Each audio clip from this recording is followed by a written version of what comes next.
My name is Chris Seymour, and I am Vice President of National Sales here at NAN. I manage the client relationships with lenders and different financial institutions. Um, I'm filling in for Steve Sussman today. Steve is our Chief Business Development Officer at NAN. Steve resides in St. Petersburg, which unfortunately has been impacted by now two hurricanes, Helene and oncoming Milton. And our thoughts are with all of you that have been affected by uh, either hurricane. And we realize that it's just devastating to see the destruction of the first hurricane, and we hope that the next hurricane won't be as bad. But we also appreciate the fact that appraisers are on the front lines. They're there, especially right after a natural disaster, to do disaster inspections, to do the final inspections, and report any damage to the property. So it's a tremendous commitment that you make to the housing industry, and we thank you for that. I'm not an appraiser, as I said. I'm in charge of our national sales here, but I did want to introduce Bill Waltenbaugh, NAN's chief appraiser. Bill has 34 years of combined experience, including 20 years in the field. So that's great. And then he also has 14 years working with national lenders on the lender side, and also experience, of course, working on the appraisal on the AMC side. Bill right now is focused on evolving and modernizing the valuation process, and he's supporting improvements to improve appraisal quality, accuracy, and impartiality in the process. So I am going to turn it over to Bill, but just before I do, we do want engagement in this webinar, so you can put questions in the chat, and we're definitely looking for your feedback. So I'll be keeping track of the chat questions, and we'll interject when appropriate. And with that, I'll turn it over to Bill.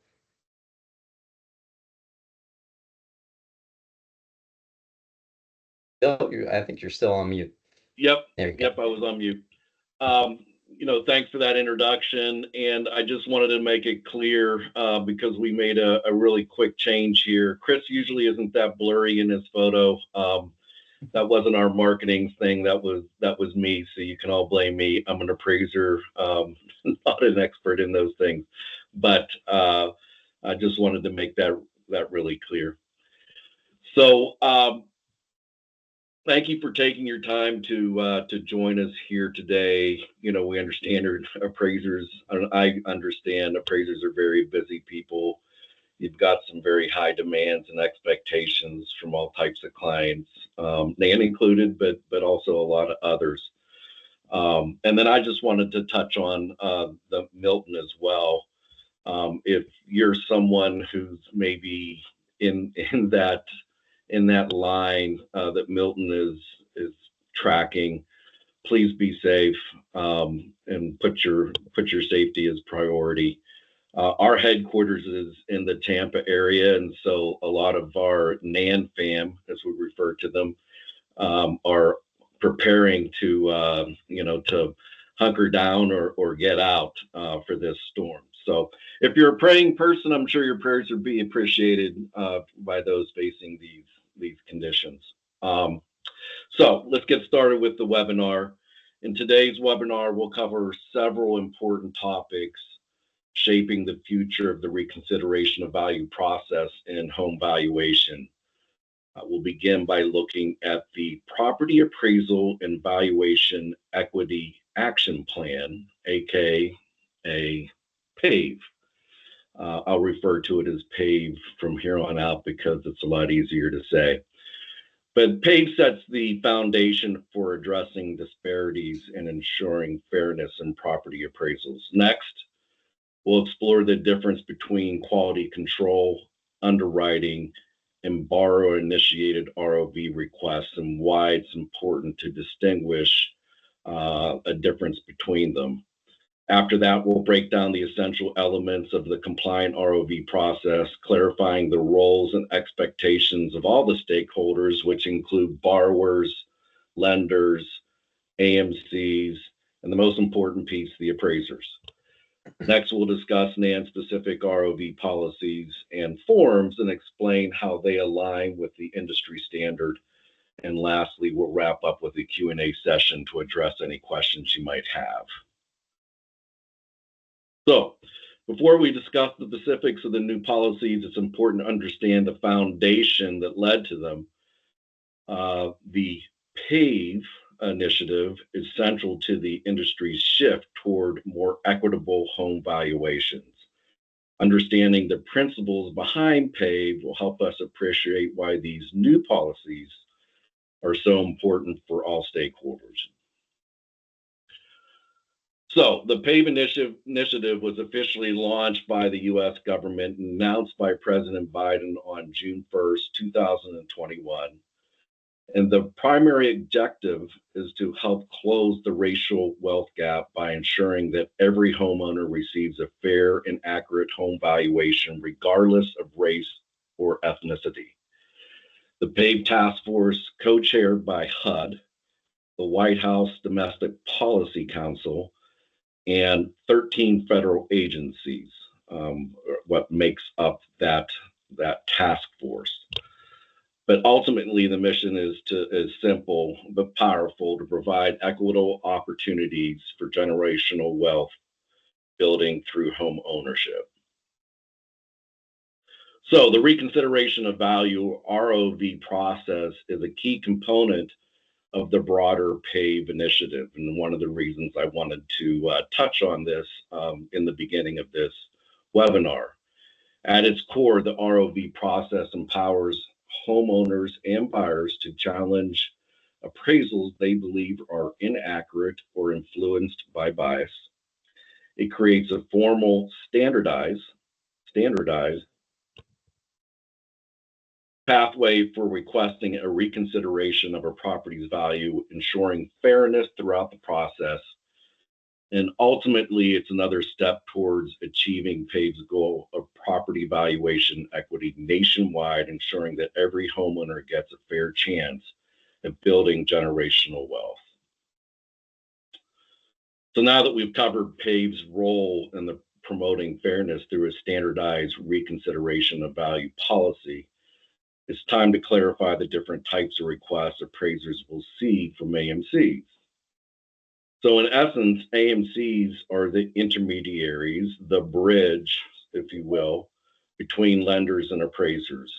Their role doesn't stop at simply relaying requests.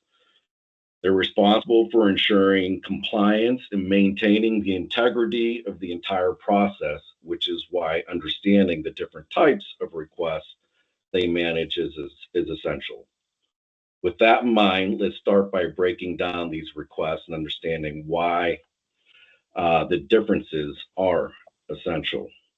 So, despite the purpose, right, when an AMC is involved in the assignment, the AMC originates all revision requests to the appraiser, regardless of the reason.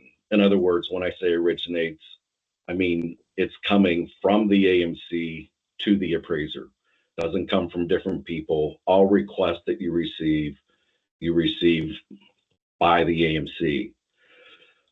This highlights the AMC's critical role in managing the communication between the lender and the appraiser, ensuring that requests are clear and compliant with all regulations. So let's start with everybody's favorite, and that's the AMC Quality Control Revision Request. The AMC QC check aims to ensure that the appraisal aligns with a specific selling guide set forth by Fannie Mae, Freddie Mac, or FHA. And again, it also means that the assignment is relevant to one of those agencies. They also focus on the completeness and accuracy of the report. This means checking for inconsistencies or missing data that could impact the conclusion. An example would be the property has 3 bedrooms, but there's only 2-bedroom photos, or an adjustment should be made in the negative direction, but it was possibly made in a positive direction. Lastly, they ensure that the report meets any specific conditions laid out by the client in the letter of engagement. So, above and beyond the agency's expectations, the client can have additional overlays, things that they request. One would be a 1004 MC addendum.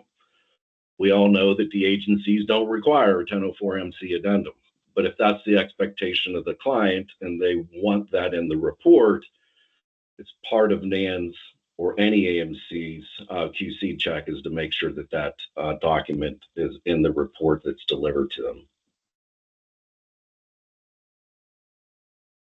So these unique requirements are critical to the client's needs, and it's up to the AMC to ensure that they're appropriately addressed within the appraisal report. Now we're going to go and take a look at the lender's underwriting requests, right? So once the AMC has done their job, they did all of their checks, they ask you for any possible revisions, we're good with the report, we send it to the lender. When the lender receives the report, they have their underwriting then take a look at the report. And the underwriting requests serve a very targeted purpose to address any collateral risk concerns critical to the lender's decision-making process. Underwriting requests are all about collateral risk. The underwriter may request additional information or clarification to better assess the property's risk relative to the loan. In addition, underwriting requests may address issues the AMC missed during its review of the report. So in essence, these are expectations either from the selling guides or the HUD handbook or their overlays, and it may even been something that was missed in the QC process at the AMC. If they see that and it's a requirement, that you might see that come from an underwriter as well. In essence, it's the second layer review that goes deeper into the risk-specific concerns. Underwriters often ask for more detail, whether that's a deeper explanation of certain aspects of the appraisal or additional data to support the property's valuation.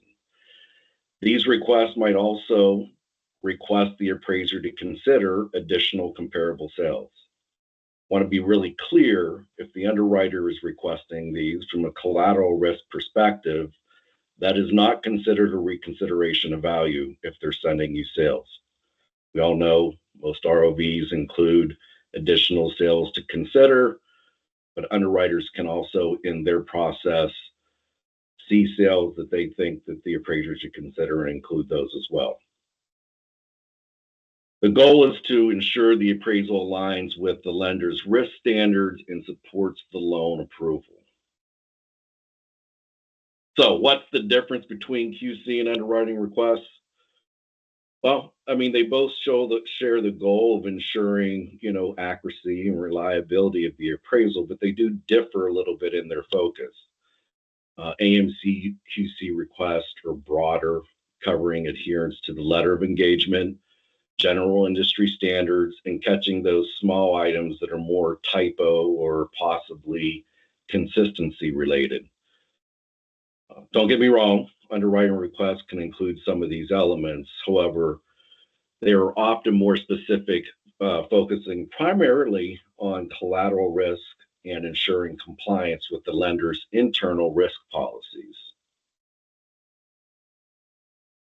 Hey, Bill, we had just had a comment. Mark pointed out that Fannie Mae retired the 1004 MC form. However, it might still be part of a lender's underwriting guidelines to have that included in the report. But that is something to point out, Mark, to lenders that Fannie Mae did retire that form.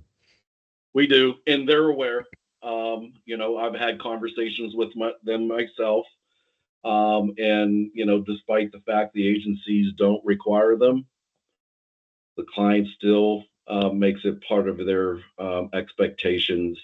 So again, like I mentioned earlier, that's kind of one of those additional layers that's in the LOE where when we're doing our QC check, even though we understand the agencies don't require them,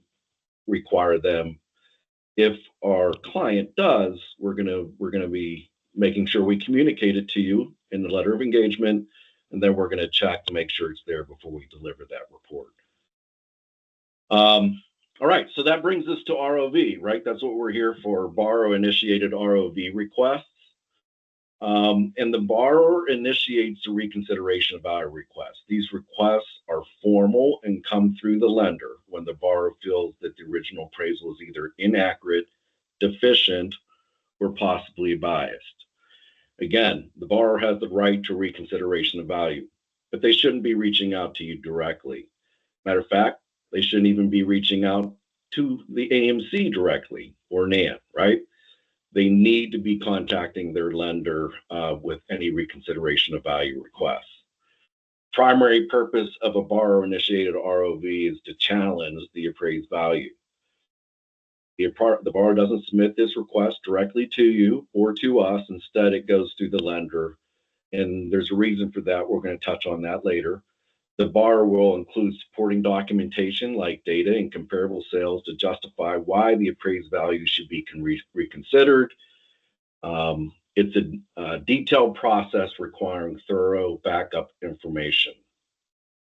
Borrower-initiated ROV requests must be submitted before the closing of the loan. Once the loan's closed, ROVs can't be processed. So if a borrower has concerns, they need to act quickly. So after receiving the ROV request, you, the appraiser, need to review the additional information provided by the borrower. Based on this information, you'll decide whether or not to adjust the appraised value. If a revision is made, it could possibly impact the loan approval and possibly the terms. So this is just a quick chart here.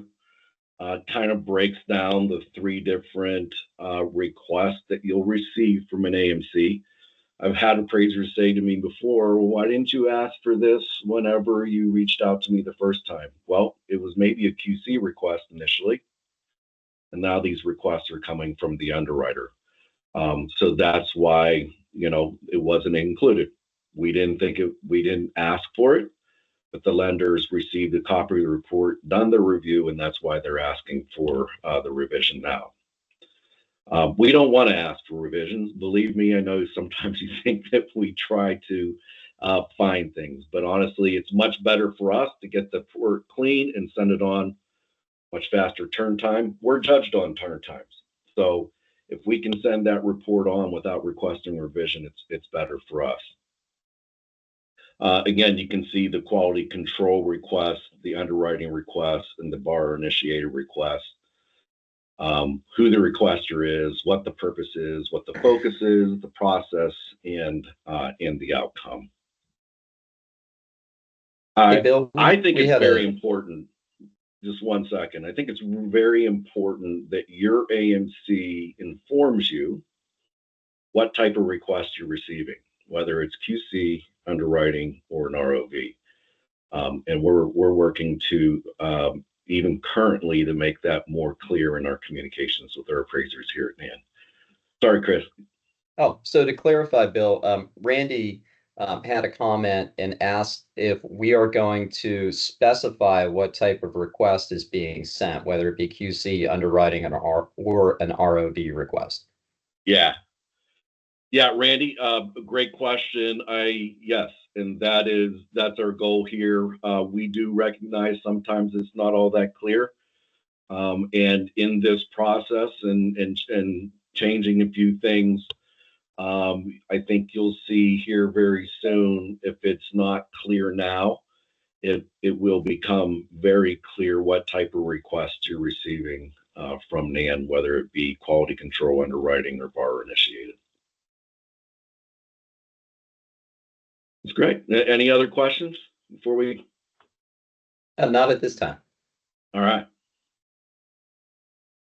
And then so let's look at the framework. I mean, ROVs are not new. I've been in the business 34 years, And, ever since I started from day one, if there was someone who didn't agree with my value, they were asking me to reconsider that value. It's nothing new.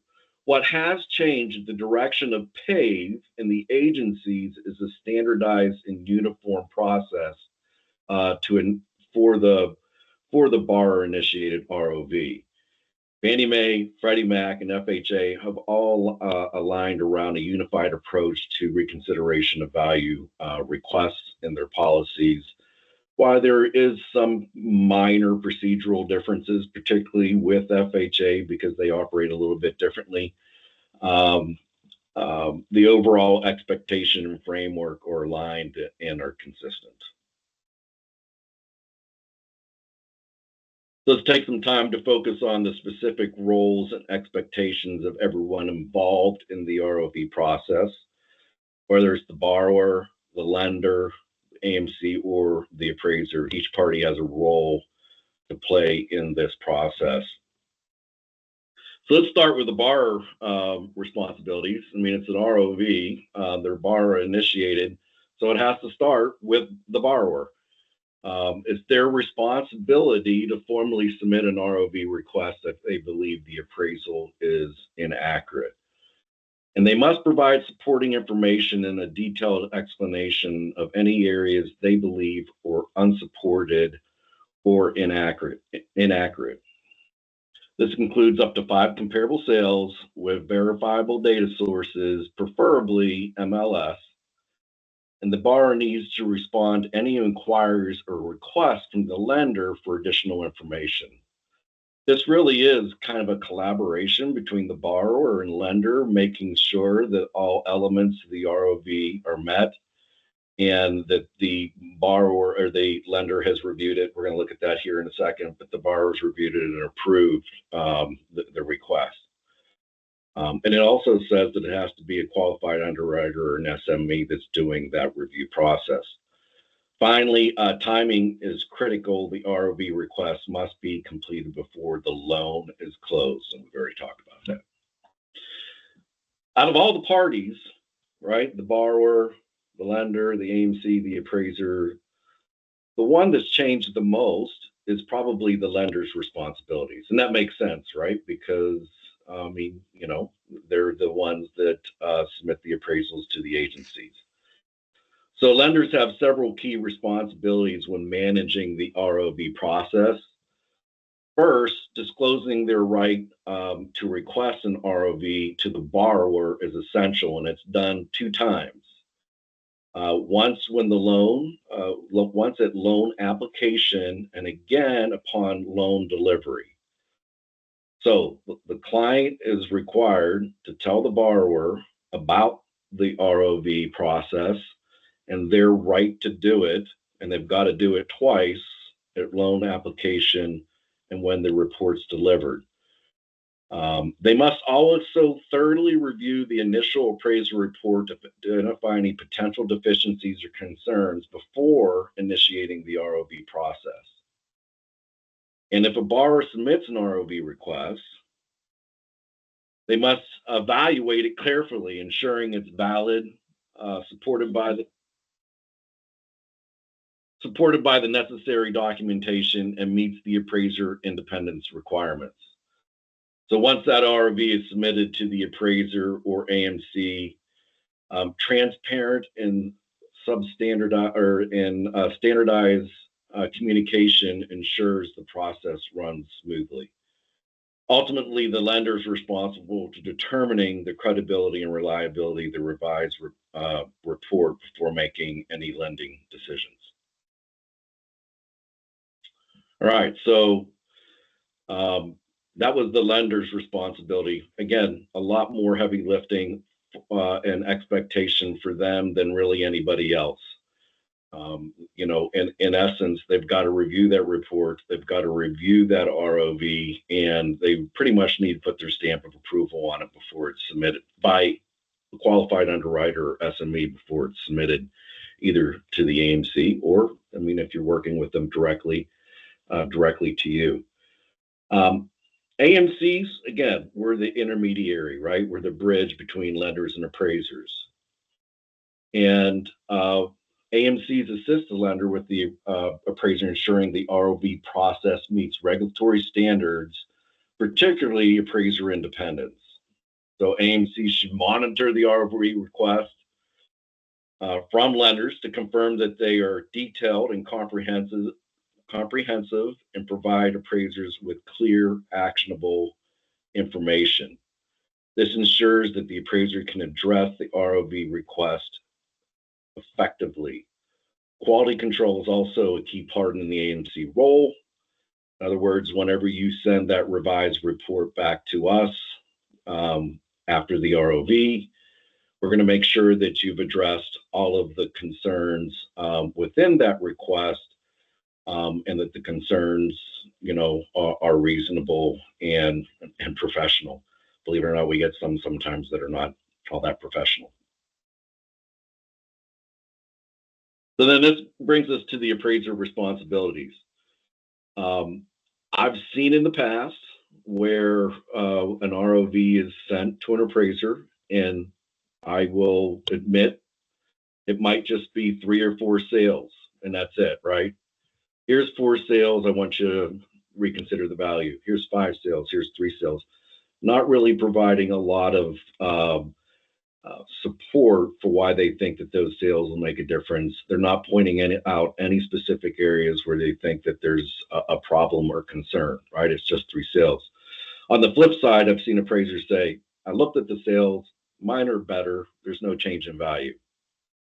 That's not really going to be sufficient going forward.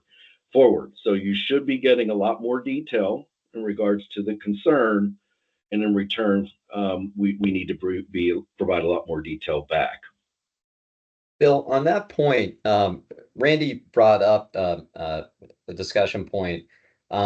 He said that almost all ROVs do not state why sales submitted on the ROV are better than what is in the report. Is the onus on the borrower, or is it on the appraiser to determine, better? Like, how should we tackle that problem?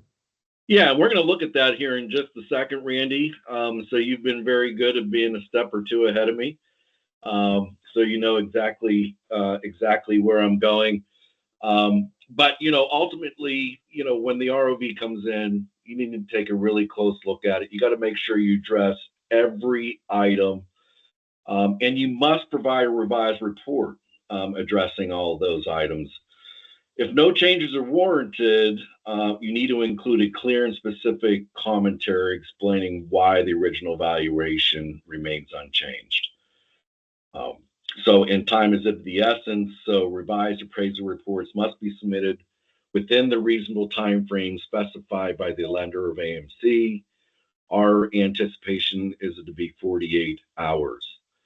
Part of the policy is the lender has to tell the borrower how long it should take to do the reconsideration of value.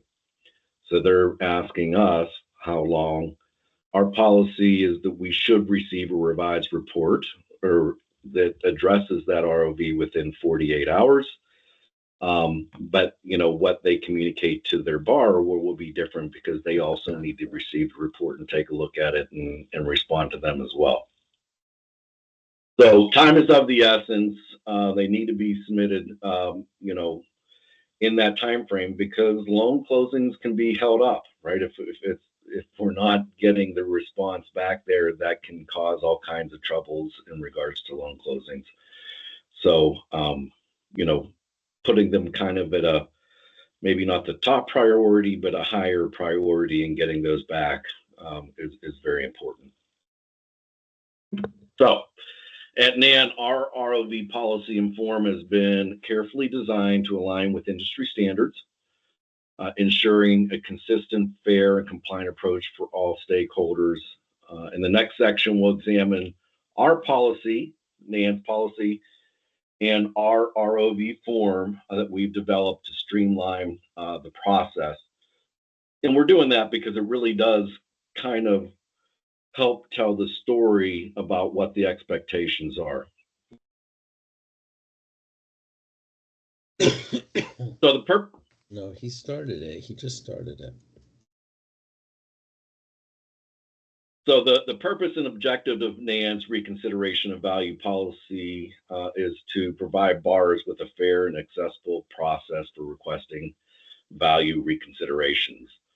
Our policy offers clear guidance on how ROV requests should be submitted and processed, ensuring that everything is aligned with industry regulations and expectations.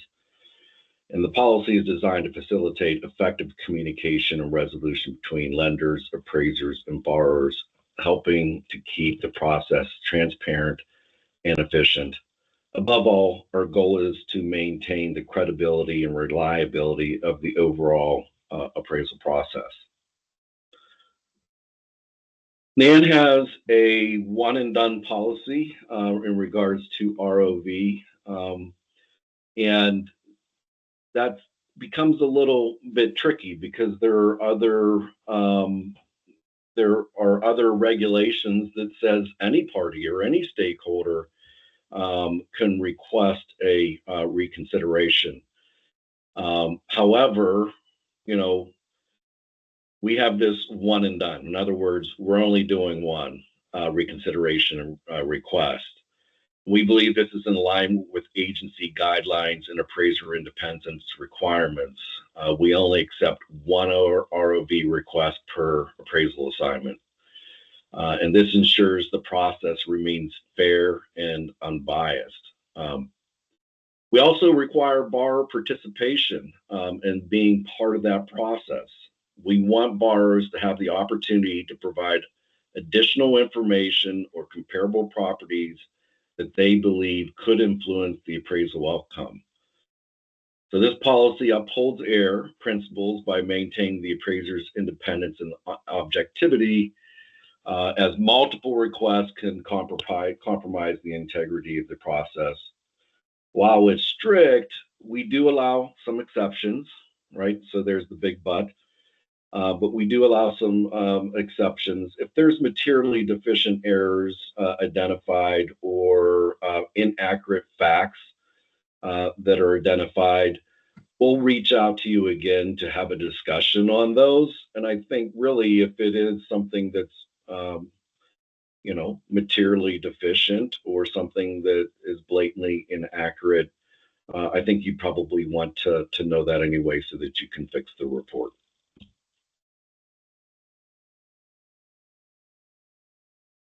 So what's required? What's the required content? First, we need the borrower and the property information, including the full names of the borrowers and their property address. This is all in the policies. You can take a look at those whenever I have a link to them at the end here. The appraisal information must be provided, including the effective date of the original appraisal, the appraiser's name, and the date of the ROV request. Remember, we're asking borrowers to do this, and we're asking them to include the effective date. We all know there's several dates on an appraisal, right? So they're definitely going to need some help in this process. Lastly, we require the contact information of the person submitting the ROV request on behalf of the borrower, if there is one. In gathering these details is required to ensure the ROV request is handled accurately and efficiently. As a side note, if you get an ROV form and it has the contact information of the requester, it's best to, you have that contact information, but it's best to do all communication through NAN, just so that we can help manage things to be compliant and that there's not anything that shouldn't be going on.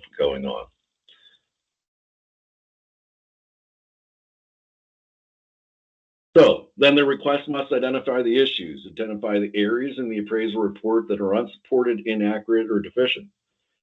They need to identify those areas, explain why those areas are problematic, and provide supporting data as well, which includes the 5 sales that we mentioned with, with data support such as MLS.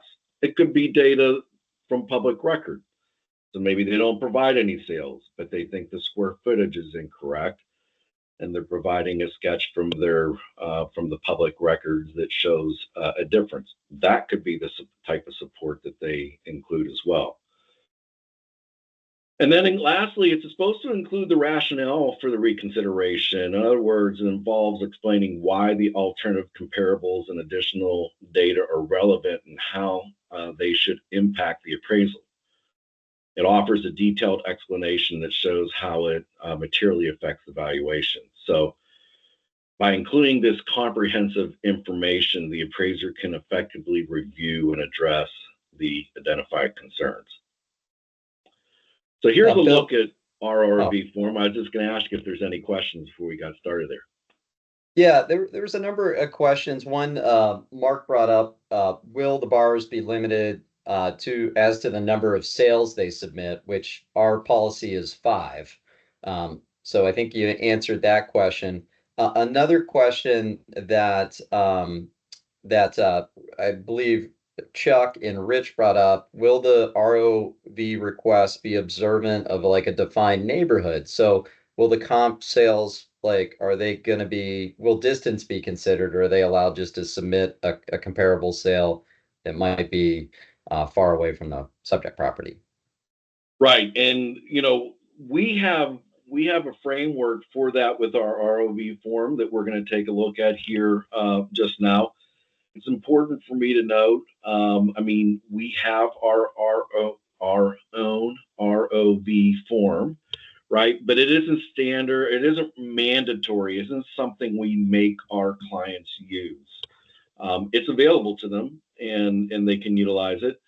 I think it's really good. But if they have their own ROV form, which many of them do, because again, they're the ones that have the heaviest lifting in this whole policy.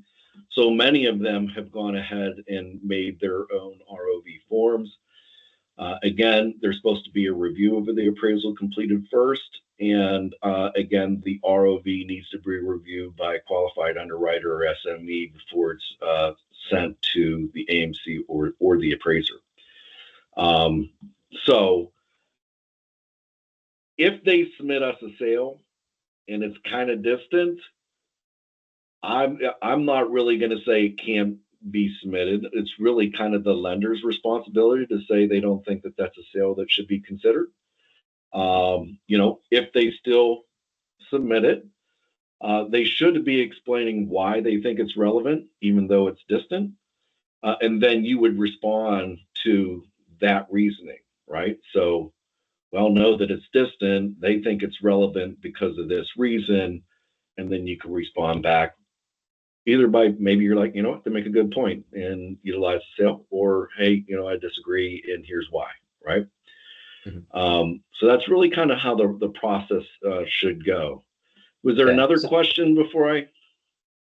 Yeah, there are a couple related questions. So you could also identify room count not being similar, or GLA, or property condition. Those would also be reasons as to why you would not include that suggested sale. Right. And when we go to the next screen here, I think everybody's going to really like what they see. I think that it includes that element, right? So the ROV form is 2 pages. I've taken the first page, split it in half. So this is what you're seeing here is 1 page, right? And then it's including a lot of those things that I mentioned are required, right? You've got the address, borrower's name, the appraiser's name, the effective date, and the appraised value, right? We also asked for a few other things there as well. And NAN has the one and done policy, and because of that, we also asked for an attestation that the borrower is involved in the ROV. Again, a lot of different people through other regulations, say that any stakeholder can request an ROV, but the borrower is the only one that has the right and receives 2 disclosures letting them know so. And again, I don't think it's fair to set up a gauntlet of people to can submit their ROVs. We have a one and done ROV. The borrower is the one. Look, it's their mortgage. They're going to live with it for 30 years. They should definitely be part of that process. I think it'd be really inappropriate for someone else to ask for reconsideration if the borrower wasn't informed. Maybe if after they look at your appraisal, they're like, you know what, I want to renegotiate. I agree with the appraiser. I don't want to pay that much, right? They need to be involved in the process. It's their mortgage, and so we say, hey, if you're going to submit on the borrower's behalf, we want to make sure that they've been involved in that process. Because look, overvaluation is just as damaging as undervaluation can be. So again, it's their mortgage. They should be involved. All right. So here's the sections I think that everybody has been speaking about. And NAN has an instructional document that a borrower or anybody who wants to submit an ROV can access and use whenever writing up an ROV. It's designed kind of for our ROV form, right? Because it's our form, but it really could be used to fill out any ROV form. And you can find that at nan-amc.com/ROV. And there's other things there as well we can talk about, once we get a little further down the road here. But anyway, this section right here, identify and describe the appraisal report's unsupported, inaccurate, or deficient items. So they need to be disclosing here the specific areas they think there's an issue with the appraisal. And in this section is where they can provide their up to 5 sales, no more than 5. They can have less, but no more than 5. And that's policy. That's Fannie Mae, Freddie Mac, and FHA's policy, no more than 5. Here's where they can provide the 5 sales. This little section right here, right, is how they help kind of make their argument on why they think the sales are relevant. So the following sales are more similar in gross living area to the subject. Okay, but there's 5 of them over here. They may not all be more similar in GLA, right? But there could be some. And so then they would indicate which of these 5 in this section, right?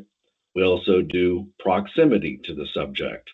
We also do age. We also do condition, more recent transfer dates, right? So a more recent sale, or it's more similar in design, appeal, and amenities. And then lastly, this section right here is where they need to provide the rationale for why the information supports the reconsideration of value. So this is just a little chart I put together just to kind of highlight and explain this whole section here, right? So in essence, you're going to indicate which sales may be more similar in gross living area. So you'll know exactly why they think that sale is relevant. And again, it can appear in more than one space. This one they think is more similar in gross living area, and it's a more recent transfer, right? Number 2 there. Number 3 is closer in proximity and also transfer. So, it provides a little detail. I think it's really helpful, for the person who's writing the ROV. And I think it's really helpful for the appraisers. I mean, because usually, again, sometimes all you get are 3 comps. Well, why are they giving me these? Why do they think these are better than what I've already provided them? So in essence, we're trying to help make it clearer to the person that is making the request and clearer to the appraiser on why they think that sale is relevant. So Randy, I think it was Randy, does that answer your question? I hope it does. If not, send a follow-up question. Yeah.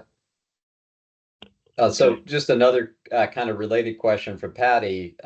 Will you confirm that the borrower has followed all these requirements for submitting an ROV prior to it going out to the appraiser? Yeah, that's a great question, Patty. I mean, look, October 31st is quickly approaching, right? That's the mandatory date. That's when everything's got to be, put in place, and everybody needs to have a policy, and everybody needs to be following that policy. I've had conversations with lots of people. Obviously, I mean, sometimes people even have a different opinion. I think I'm right. My wife told me once, "You always think you're right," and I said, "Well, of course I do. Why would I ever think that I'm wrong?" I mean, that seems a little crazy to think things that are wrong. But we're going to see as things move forward, as it all kind of pans out. Like any new process, it takes a little bit of time, until things kind of shift out, and it becomes standard and understood by everybody. Again, we're not going to require our form. Our form is not required. We will be looking for the elements that are mentioned in the policies. If we get something from our clients that don't meet all of that, we're going to be having a communication with them and saying, hey, these are the expectations, and then here are essentially what we think that we need to send to an appraiser. So, but that is we'll see how all of that pans out. There'll be a lot of back and forth and communication. You will see from Nan that whenever the ROV form is filled out, whether it's ours or somebody else's, we want to make sure there's no miscommunication between what the borrower is their concerns to you, right? You're the most important. You're the one that's making the decision, right? It's your signature, it's your report. They got to make their argument to you, and you've got to make your your response. And we want to make sure, so we will probably be, the vast majority of the time, you're going to be getting the form directly unaltered. We're going to do a review of it. We're going to make sure that, we think that it is error compliant. There's no comps that in the thing that, is already on your appraisal. We see that all the time. I know you've seen it some yourself, right? But we do catch way more of those than you get to see on your end. In our review process, and the ROV will say, hey, look, you sent this sale. It's already in the appraisal. That we're not sending that. So we're going to make sure, we're going to do a quick, overview, look at that ROV before we send it to you. And again, error compliance being the most significant, but also that all the elements that are outlined in the agency's policies are part of the ROV. So here we're just talking about, once you've addressed the ROV and you send it to us, right? We're that bridge, we're the intermediary. We're going to take a look at that report and check to see that you've answered all the questions. And again, it's very, very important. You need to address every single item and every single comparable, and then provide support for even if you increase the value, right? Just don't just increase the value. Say why you did it. Say, well, the one sale that was submitted that is closer in proximity and closer in GLA, I added to the report, and after including it, I reconsidered the value and provided it at X, right? It really shouldn't be any guess why the value changed or did not change. Make sure that you're really clear with that. One thing that I don't have in this deck, and I think it's important to mention, is that there is a mandatory reporting requirement for the lenders. In other words, if they think that there's legitimate issues and concerns and that are submitted in the ROV, and they feel that you didn't sufficiently address those concerns, right? Then they are required, mandatory reporting, to submit the appraiser to the state regulatory board or any other, I mean, if it's a bias issue, to the proper agencies there. So I think it's really important. You should be getting a lot better information, right, up front, but don't blow them off. Make sure that you're really taking a close look at them and providing good responses. Ultimately, you should be, like I say, it should be better for you on what you're receiving, but then on the flip side, what you respond with is also going to be important. We've had several of our clients have been providing the disclosures for several months now, and they kind of thought that they were going to see a huge increase in the number of reconsiderations of value. And they said, you know, in the 2 months that they've been doing it, it really hasn't shown that much of a difference. So, well, again, those are the things that we're not going to know until we have a little bit of time under our belts and see how all this shakes out. So, Yeah, Bill, that's an important part there, and we had some questions about, is NAN meeting with the lenders to discuss the upcoming changes to the ROV process? And for those of you that probably don't know, we do have a webinar page on our website. We did have a similar webinar for lenders so that their underwriters joined and their appraisal management desks. So we did have participation, and we are engaged actively in having dialogue with our lenders, our clients, so that they're aware of the changes, that they're aware of our standardized form, and that they may have be implementing their own standardized ROV forms. So that is important, and we recognize that they need to be educated as well. There was some comments, Bill, as to why 5? Why not only 2 or 3? Because time is money, and having to respond to 5 comparables obviously takes more time than it would 2 or 3. So is there a reason that our standard form decided on 5?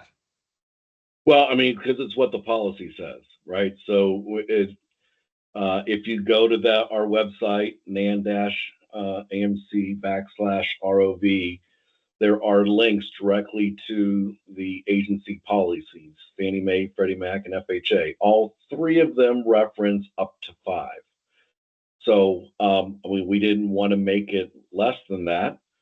You know, that's what the policy is. They say up to 5. You know, we allow up to 5. Most AMCs already, and again, I say a lot of the changes are actually coming or to the lender, but most AMCs have a policy of ROVs that they only do 1, right? And they also have a policy that they won't accept any more than 5. So I think they really kind of just you know, latched on to that expectation that was already prevalent in the industry, but not necessarily you know, standardized. So they made it a standard part of the standard process, you know, 1 ROV and the 5 comparable sales.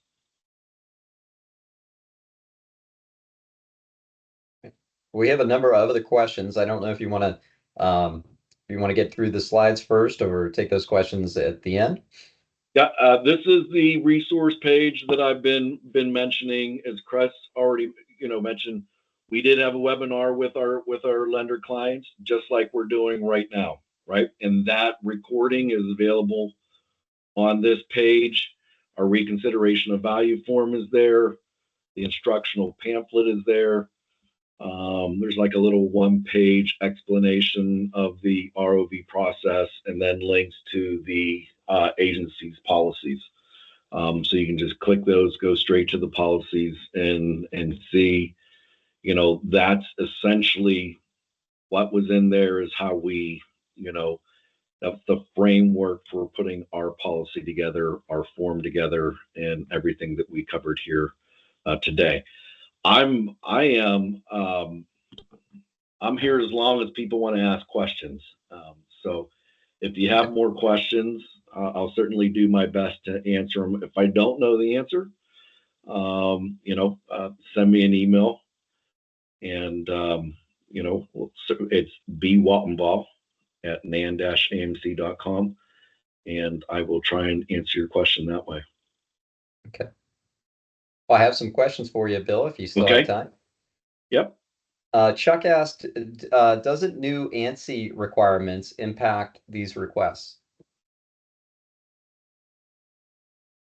No, I mean, ANSI's a totally different, it's a totally different policy.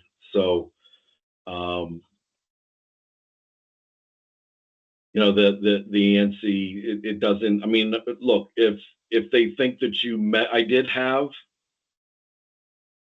have a reconsideration come through. The borrower had a problem with the appraiser's reported GLA, saying that it wasn't measured to ANSI standard. And this borrower knew their stuff. I don't know whether they already knew the ANSI standard or they studied the ANSI standard because of the, what was going on. But they were absolutely 100% correct. And it made a difference. So, can it be part? Yes, it can be part of it, but not directly. So if they feel that you measured the property incorrectly and it isn't to ANSI standard, that could be part of their ROV. Okay. They provided all the detail on how it was wrong, and they were 100% correct. Again, if you just say, hey, I measured it, I know what I'm doing, don't question me, and you're actually wrong, that might be an area, particularly whenever it did make a difference. You could find yourself being reported by the lender to the state regulator. And again, that's part of the policy. It's a, and you can, again, if you want to open those policies and read them, you'll see that that's part of it. We certainly want to work with our appraisers all the time, right? We don't want, we're here to answer questions, do whatever we can, help you out. We want to make sure everybody does things right and good, and ultimately, accurate. We don't care whether the value is high or low or anything. All we want is accurate and supported for our clients. Bill, Max asked a question. How would you handle an appraisal ROV request if the additional comparables provided are similar in distance, condition, and characteristics as those already included, but are priced significantly higher? What approach would you take if you already have 5 comparables that are less expensive? How would you apply the principle of substitution in this scenario to ensure an accurate valuation? Tough question, but a good one. Yeah, it's an excellent question, right? And look, you're the local market expert. That's sometimes, where that's why having someone local and understanding that is very important.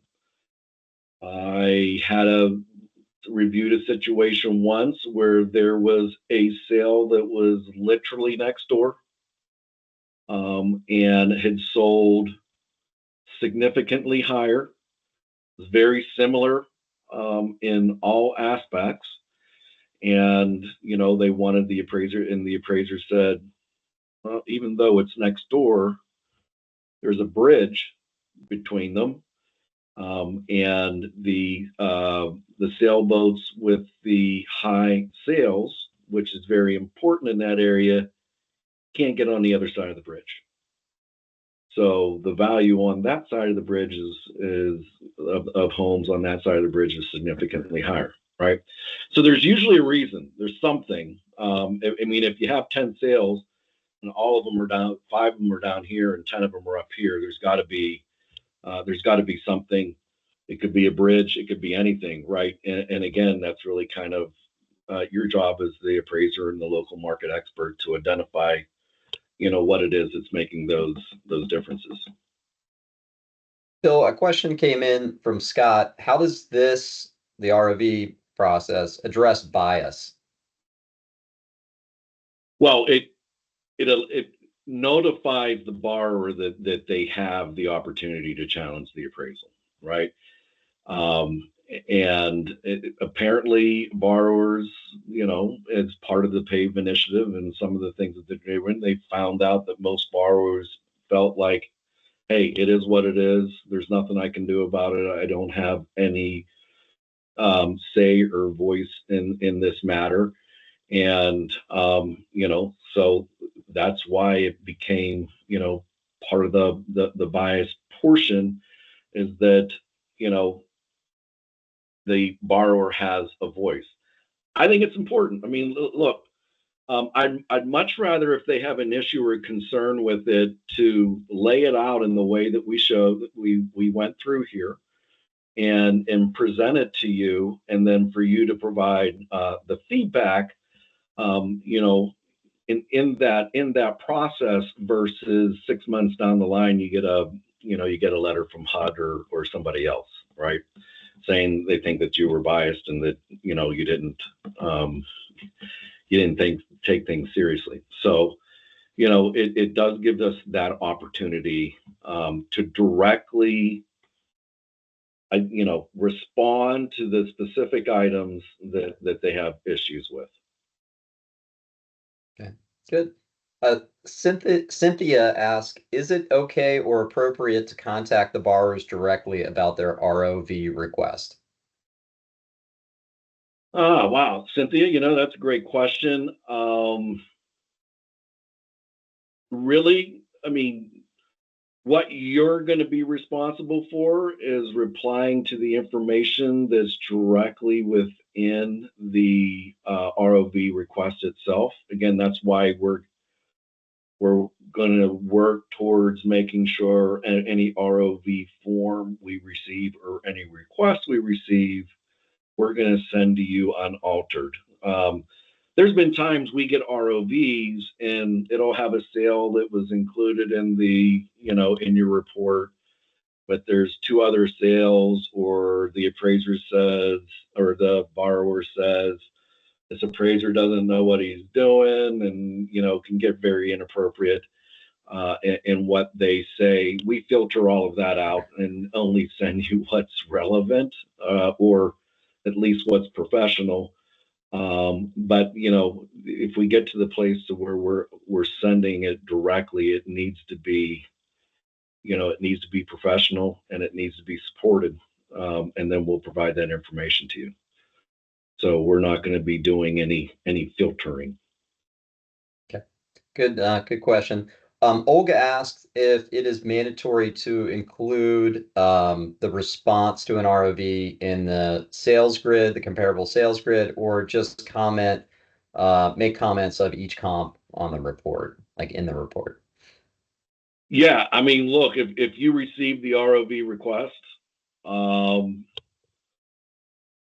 I know that a lot of appraisers will receive any revision request they get, they copy and paste into an addendum, and then they respond to it, right?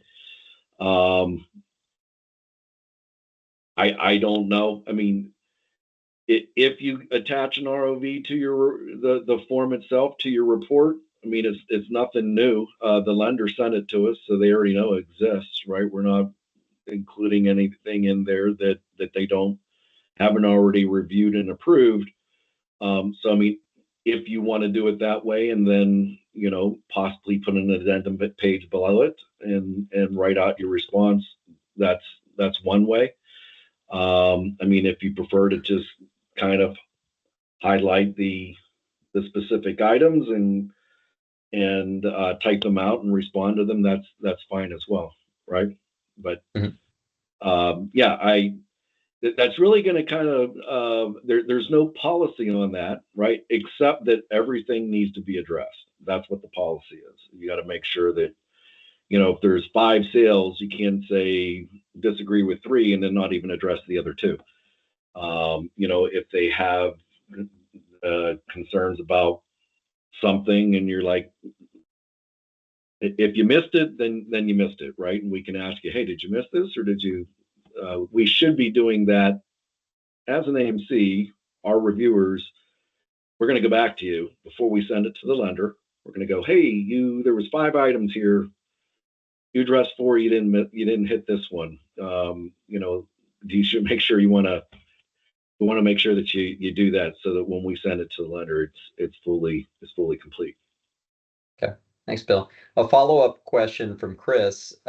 If we don't change the report after receiving an ROV, and the lender deems the borrower, I guess it just says they deem that we have not adequately included their data in the report, can we get sent to the state board?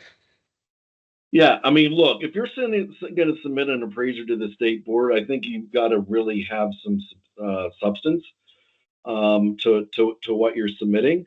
Again, I think that as long as you make your response clear and you make your argument as to why, that should be sufficient. I think that, for example, the ANSI example that I had earlier, the appraiser's initial response was, no, I mean, they don't know what they're talking about. They're not an appraiser. I do major houses all the time. I'm right. They didn't want to look at it until I had a conversation with them. I said, you really want to look at this? And they did. And then they realized, yeah, you know what? I need to fix that. And they did, right?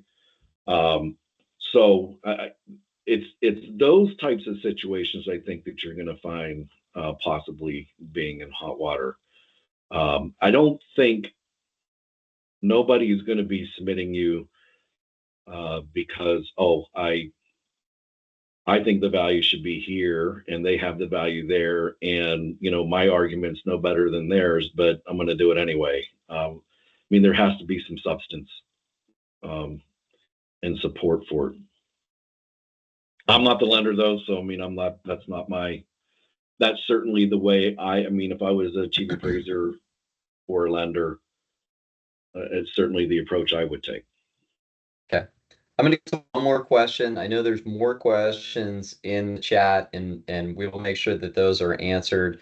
But from a time perspective, we're going to limit it here to this being the last question. Mark asked, does the AMC or the lender have the ability to decline an ROV if it doesn't make a reasonable case, or are all ROVs just passed to the appraiser regardless? Yeah, again, part of our role as the AMC is that we should be looking that all of the items are addressed. Now, this is a really important, and I should have mentioned this earlier because I see that we're down a little lower with people than what's in here earlier. We have other clients, right, who they're private lenders, non-QM. They don't necessarily need to follow these policies, right? They're not selling to Fannie Mae, Freddie Mac. Their loans aren't insured by FHA, and so they may just say, hey, this is we want to provide this information. I spoke to some of them. A lot of them have already said that they want to adopt and follow the policies. Others said, no, I don't, we're just going to continue doing things the way that we do now. It's hard for me to go back and have a conversation with them, telling them these are what the policy requirements are whenever those policies don't apply to them. Again, a lot of them have already come out and said, you know what, we're going to go ahead and follow those policies anyway. So, whenever the ROV does come in, we're looking to see that it meets the elements. If it doesn't meet the elements, we're going to say, hey, you're missing, just like we do the appraiser. Hey, there were 5 issues you did 4. There's still this one. hey, these are all the elements that are required. You know, you're missing these items. Do you want to take a look at this and fix it, right? So, and then have those conversations with them. Ultimately, I mean, they're the client, so they have to be very delicate conversations, right? But we also want to make sure that we keep them compliant, right? As well. And that's how those conversations go. To be compliant, these are the elements that are required. And we have that conversation with them, and hopefully we get something that's sufficient so that we can pass it on to you. We're not looking at the sales, right? You know, the staff appraisers here, they're not saying, okay, well, they submitted this sale and then looking it up and going, oh, you know what, I think this one's a good one. I don't think that one's a good one, or whatever it is, right? They're not doing that, right? That's really kind of the responsibility of the lender before they submit it to us, right? Well, with that, I think we're going to wrap up the webinar.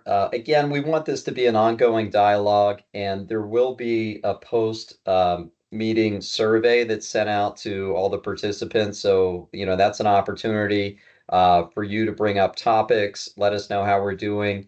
I'll try to get to any remaining questions and make sure we answer those directly as follow-up. Bill has also offered to answer any questions and is a resource for you here at NAN. So feel free to reach out to him by email. And yeah, thanks for joining us today. Oh. Bill, any final thoughts before we leave? I'm putting my email in the chat right now.